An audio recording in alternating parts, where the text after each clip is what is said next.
Sizni ham mashinangizning eshigida shunaqa muammolar bormi? Buni yechimi juda ham oson. 8000 so'm bilan muammo hal.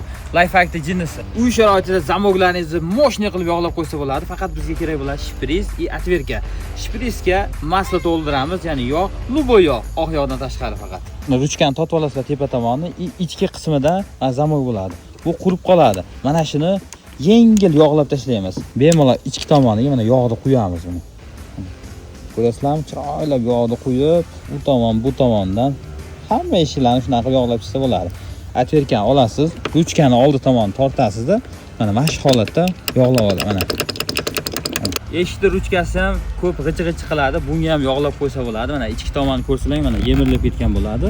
Shuni yog'lab qo'yish kerak, mana chiroylab. Yog'ni olasiz, mana ichiga. Mana bu tortqilari qurib ketadi. Bularni ham yog'lab qo'yish kerak. G'ich-g'ich ovozlar mashinadan chiqadi. Keyin mana bu joylariga ko'p quyilmaydi, ozgina quyib qo'yilsa, natijasini sizlar bilan birgalikda tekshirib ko'ramiz. Yopilishiga ahamiyat berib qo'yasiz. Bitta barmoqda yopiladigan bo'ldi. Men o'rgatgan tarzda to'rali eshikdan mana shuna qilib yog'lab chiqasiz. Tirq degan ovoz chiqmaydi mashinangizdan. Video foydali bo'lgan bo'lsa bitta like, obuna tugmachasini ham bosib qo'ying. Kommentariy ham yozib qo'ying.